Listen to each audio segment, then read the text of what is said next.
L'homme nouveau, proclame-t-on, saura s'adapter à ces machines. Voilà le grand défi.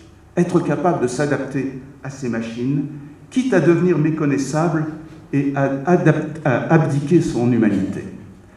Il est étonnant qu'on ne voit pas à quel point nous sommes dans cette logique-là.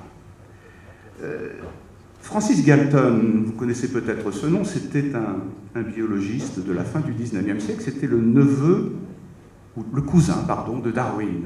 C'est un grand biologiste qui, au début du XXe siècle, a introduit le thème de l'eugénisme.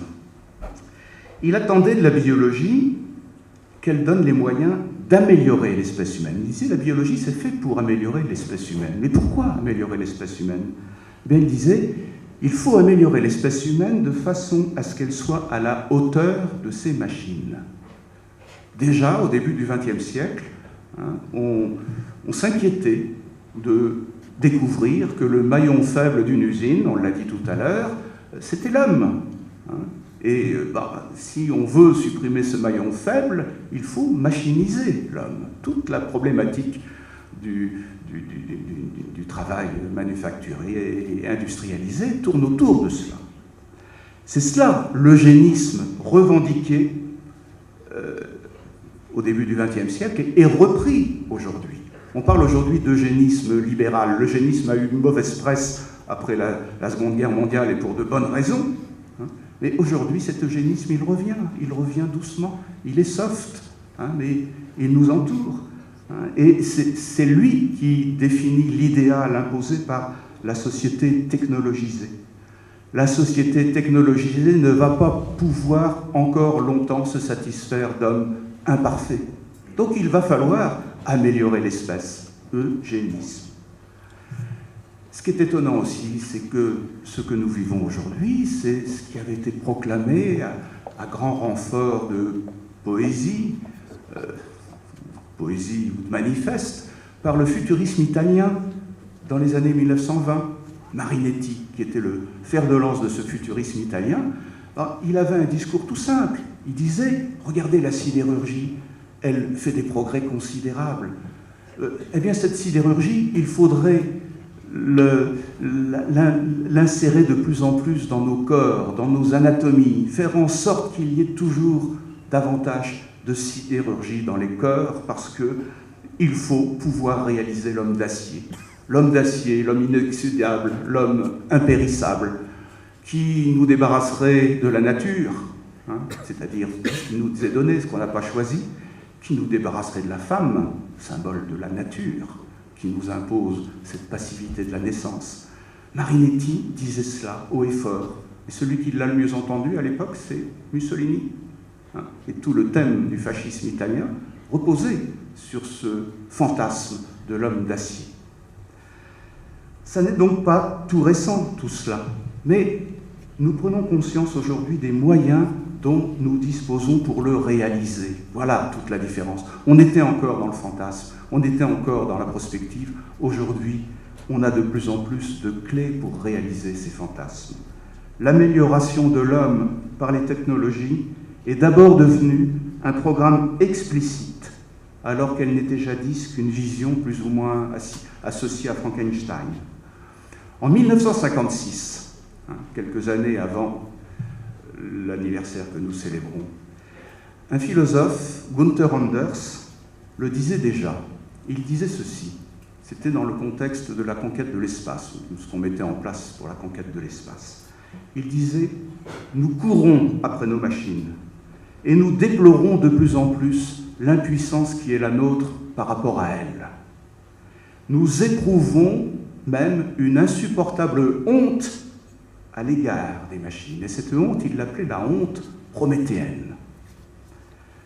C'est à vrai dire avec la finitude humaine que nous désirons en finir. Et le projet technique qui devait nous rendre aussi forts que des dieux, le projet de la modernité, devient clairement celui de nous transformer en dieux, c'est-à-dire en êtres dépourvus de la passivité qui nous force encore à naître par hasard, à souffrir, à tomber malade, à vieillir et à mourir alors qu'on ne le souhaite pas.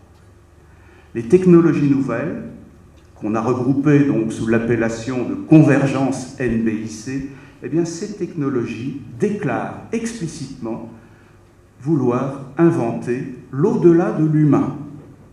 C'est ce que nous découvrons à travers l'imaginaire, bien sûr, de la science-fiction, les films, aujourd'hui, par exemple.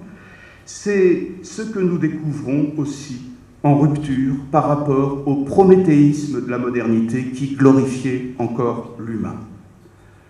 Comment faire en sorte d'échapper à ce que nous sommes en mobilisant ce que nous sommes parvenus à obtenir de nos techniques? Cette question, comment faire en sorte d'échapper à ce que nous sommes en recourant aux techniques, c'est la question programme de ceux qu'on appelle les transhumanistes. Ces transhumanistes, il y a encore 3 ans, ça paraissait complètement fantaisiste, complètement irréel.